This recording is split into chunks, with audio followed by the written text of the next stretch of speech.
Hi, I'm Tim Brown for VIA Technologies, and today I'm talking to Richard Brown, Vice President of Marketing at VIA, and he's talking to me a little bit today about some of the innovations in the X86 market that he thinks will come out in 2009.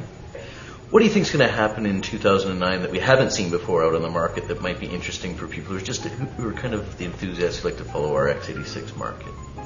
I actually think that 2009 is going to be an extremely interesting year for the industry. There are a lot of trends over the last few years that are now starting to come together. If you look, you've seen in 2008, you've seen the explosion in the netbook market that actually many people in the industry didn't expect.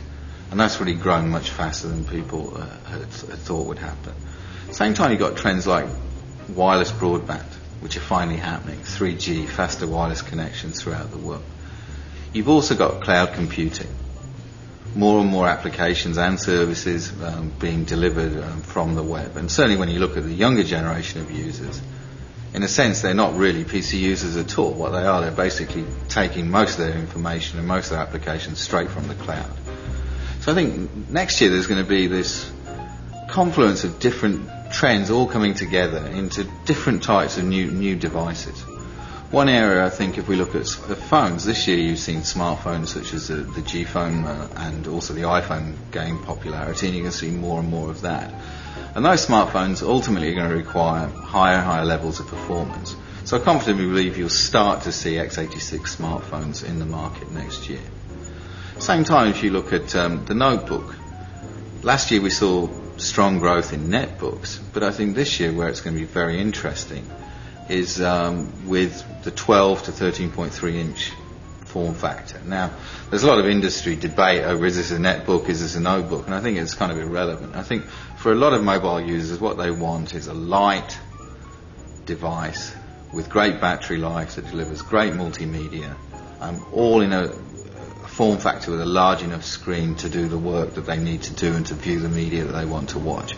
And that really is where I think the action is going to be in the notebook space, and I think that VIA is going to play a big role on that. I think also on the desktop, obviously now the notebook market is growing much faster, but at the same time there will be some interesting things happening on the desktop. I personally think that in 2009 you're going to start seeing a lot more what I call cloud-attached devices.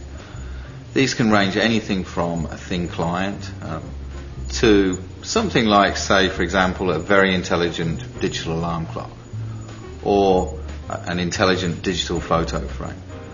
And more, the content that up to now has been basically delivered through a PC, through a PC and a TV, will be delivered through multiple different devices throughout the home. There's been some developments in that in the last couple of years, but really I think in 2009 that's when that market will take off.